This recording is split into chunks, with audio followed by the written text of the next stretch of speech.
Hola amigos de la programación, bienvenidos a este curso de informática y lógica que es un curso introductorio a la programación.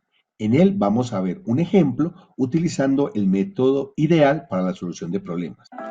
Todo problema computacional que queramos resolver siempre va a estar enmarcado en un contexto. En nuestro caso particular, el contexto es el empleado. Nos dice que una microempresa tiene un solo empleado y desea un programa, una aplicación de software que le permita calcular el salario que debe ser pagado al empleado. Este ejemplo es tomado del proyecto Cupidos de la Universidad de los Andes. Pueden ver el link en la parte inferior. Siguiendo con el contexto de nuestro ejemplo, nos dicen que el empleado tiene los siguientes datos: nombre, apellidos, género femenino o masculino, fecha de nacimiento, la fecha de ingreso a la empresa y su salario básico.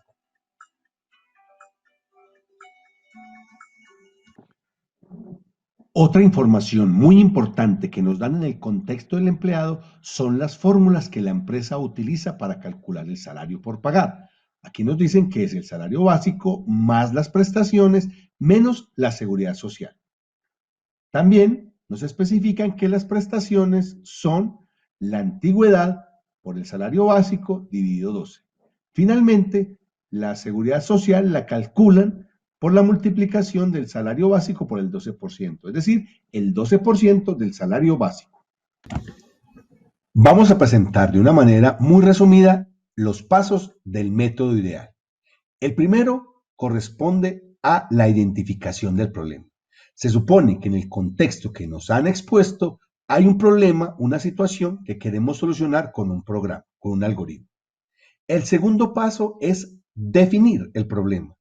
Esto significa leerlo analíticamente, mirando qué información tenemos, mirando qué información nos están pidiendo y si podemos calcular esa información que nos piden. El tercer paso es la estrategia o explorar soluciones. Aquí yo debo mirar todas las posibles soluciones, ojalá haciendo ejemplos para poder saber cuál es la mejor. La cuarta es actuar, que en nuestro caso corresponde a escribir el algoritmo de acuerdo a la opción que hayamos elegido en la etapa anterior. Por último, viene la evaluación de lo que hemos hecho, los logros, que en nuestro caso será hacer una prueba de escritorio del algoritmo. Vamos entonces a aplicar el método ideal en la solución del problema que tenemos en el contexto que nos han dado del empleado. Esto puede hacerse mediante el planteamiento de algunas preguntas. Por ejemplo, ¿cuál es el problema que encontramos en el contexto? Que se necesita una aplicación que calcule el total a pagar al empleado de la empresa. ¿Qué información tenemos? ¿Cuál nos van a dar? Nos van a dar los datos del empleado y nos interesa sobre todo el salario básico y la fecha de ingreso a la empresa. Lo que nos pide finalmente es el resultado que deseamos obtener, y esto no es nada más que el salario para pagar al empleado de la empresa. Otra forma en que podemos identificar el problema es utilizar un diagrama EPS, entrada, proceso, salida. En nuestro caso, las entradas están dadas por la fecha de ingreso a la empresa y el salario básico. El proceso que vamos a realizar es calcular el salario del empleado. Y por último, la salida de este proceso es el salario por pagar. Este es un modelo muy importante para entender el problema. El segundo paso es definir el problema. En nuestro caso, las preguntas que vamos a plantear son: ¿cómo se debe calcular el salario del empleado? Ya sabemos que en el contexto se ha dado una fórmula para ello. ¿Qué es la antigüedad y cómo se calcula? Es el número de años que lleva el trabajador en la empresa, y para obtenerla basta restar el año actual menos el año de ingreso a la empresa. También tenemos que tener claro cómo calcular un porcentaje, que básicamente es dividir el valor del porcentaje entre 100. En nuestro ejemplo sería 12 dividido 100. En la etapa anterior, es decir, en la de definición, debemos tener muy claro el problema que se ha planteado en el contexto. ¿Qué datos tenemos? ¿Cuál es el resultado que debemos obtener? ¿Qué dudas se presentan en la forma en que se deben hacer los cálculos? Todo eso debe quedar claro para poder dar solución al problema y poder pasar a esta etapa que es explorar y elegir, que lo mejor será ver las opciones utilizando ejemplos. Aquí nos están dando los datos de un solo empleado, José Arteaga, con sus diferentes datos específicos. Los que nos interesan en particular para el problema son la fecha de ingreso a la empresa y el salario básico, para hacer el ejemplo. Ya podemos hacer el ejemplo utilizando las fórmulas. Por ejemplo, el salario por pagar es 1.800.000 más prestaciones menos seguridad social.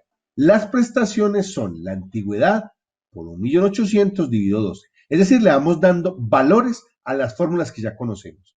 La antigüedad entonces es 2019, que es el año actual, menos 2.000 me da 19. Así, las prestaciones al aplicar la fórmula son 2.850.000.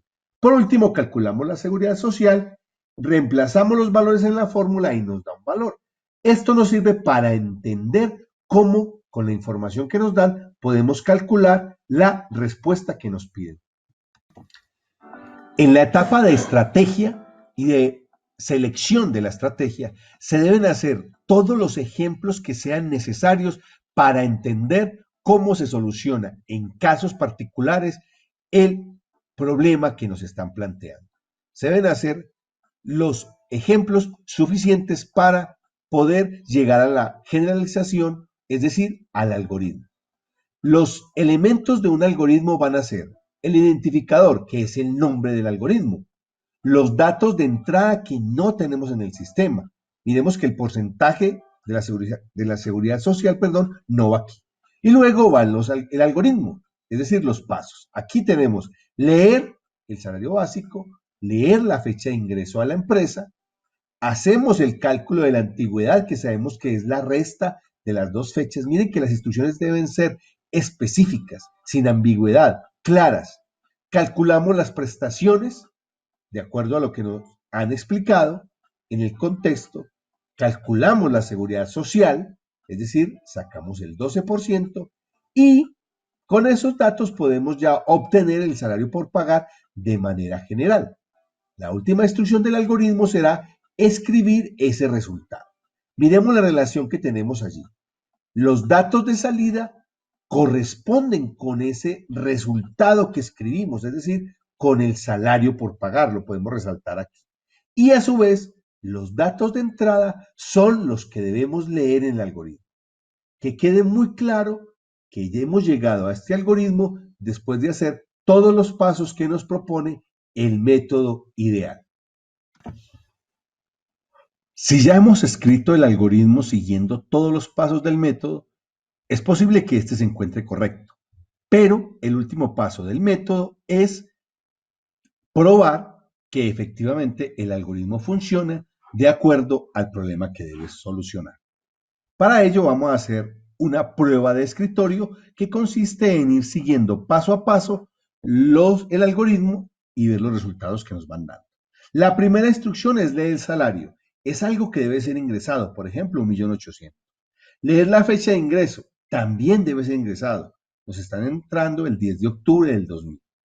Calculamos la antigüedad, el año de la fecha actual, que es 2019, menos la de ingreso, que es 2000, me da 19. Vamos escribiendo los resultados. Las prestaciones también hacemos el cálculo y obtenemos un resultado.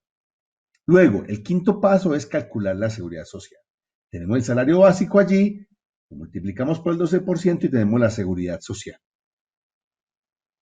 Lo que queremos calcular es el salario por pagar, ya tenemos los demás valores calculados y entonces obtenemos este valor y lo escribimos. Miremos que vamos siguiendo paso a paso. Puede parecer redundante, pero la verdad que estamos es probando que efectivamente no nos hemos saltado ninguno de los pasos que utilizamos en el ejemplo para solucionar el problema dado. Hemos llegado al final de este video. Espero que haya sido de su utilidad.